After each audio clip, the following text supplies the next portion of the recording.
খোয়াই জেলার কল্যাণপুর থানাধীন দাড়িকাপুর পঞ্চায়েতের বাগান বাজার চা বাগান এলাকায় একটি পুকুর থেকে নিখোঁজ এক ব্যক্তির পচা গলা মৃতদেহ উদ্ধারের ঘটনায় এলাকা জুড়ে চাঞ্চল্যের সৃষ্টি হয়েছে।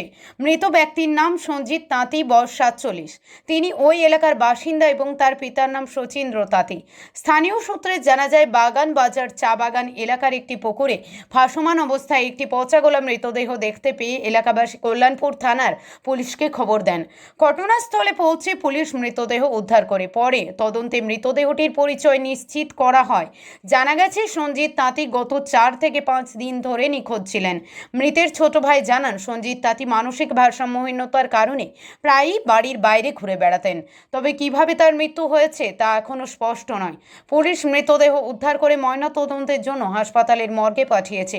ময়নাতদন্তের রিপোর্ট হাতে এলেই মৃত্যুর প্রকৃত কারণ সম্পর্কে নিশ্চিত হওয়া যাবে বলে তদন্তকারী কর্মকর্তাদের ধারণা। ঘটনাকে ঘিরে এলাকায় নানা জল্পনা তৈরি হলেও পুলিশ সব দিক খতিয়ে দেখে তদন্ত চালিয়ে যাচ্ছে। খোয়াই প্রতিনিধি রিপোর্ট, প্রতিদিন ত্রিপুরা। সকালে আজকে একটা খবর আসলো যে বাগান বাজারের চা বাগান সংলগ্ন একটা পুকুরে একটা ডেড বডি পাওয়া গেছে। প্রথমে আননোন পাওয়া গেছে। এরপরে খবর পাওয়ার সাথে সাথে আমরা তো আসার পরে দেখি যে না, বডিটা আইডেন্টিফাই করা হয়েছে। তার নাম হয়েছে সঞ্জিত তাঁতি, ডাক নাম পু করে তারা সবাই ডাকতো। বাবার নাম শচীন্দ্র তাঁতি, বাগান বাজার বাড়ি। গত 4-5 দিন ধরে নিখোঁজ আসতো আর কি।